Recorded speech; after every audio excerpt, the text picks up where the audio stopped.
Well, Patrick, we're reviewing the weekend. So let's start with Jasmin de Vaux, a winning hurdling debut. What did you make of the performance? Yeah, look, I think his jumping obviously wasn't the Mae West. He'd obviously have to brush up his jumping, but I think he showed the engine is still there. Gordon's horse in second, the Enabler, is a fair sort. But there's definitely room for improvement in his jumping. But hope the more racing he does, that'll improve, and maybe he needs to go out in distance.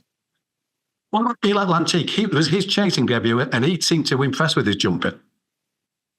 He was absolutely electric. We were hoping that chasing would bring out the best in him. The tongue strap probably helped as well.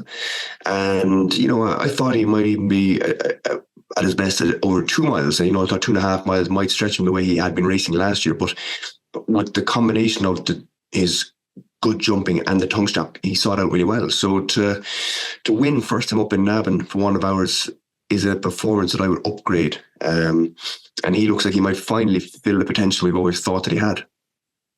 And you weren't quite sure what to expect from Energumene off the back of the long absence. He got the job done in the Hillian Way. For us, it's great to see him back. What did you make of the performance? Sure, look, it was magical to get him back. Imran Hadir, who looks after him and rides him out, has done a wonderful job nursing him back to help. He hasn't missed a beat since he's come back in, but he's 10 going 11. He's been off the track for nearly 2 years. It was a big ask, and look, he wasn't back to his very best. He was given £10 to Banbridge. I think he'd have beaten Banbridge, but at the weights, he was probably going to come out as the second best horse. But I think Banbridge had a run. I think we're entitled to improvement. We'd missed a third last. We started jumping a bit right as well. Look, at his age, it's going to be hard to go back and win the Champion Chase, but Moscow Flyer did it. The Moscow Flyer is a legend, so that'll be hard to match. But I, for one, I'd be looking forward to taking on the job on. Yeah. And so a really sad postscript to the race. Finney Hollow passing away following his fall. A horse who was giving plenty of highs. He didn't race that often, but when he did race, he was very, very good. Yeah, look, he's been part of the yard here for 5 years. He's been here around a long time. He's always been a character.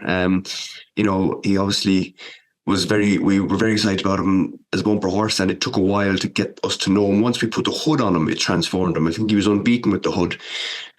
He just raced too keenly his first 2 times. And we've Paul Roach at home, who's nursed him back to health a few times, and he'd always had little niggly injuries. He was running a great race in the Hilly Way. He jumped fantastic. He'd settled well.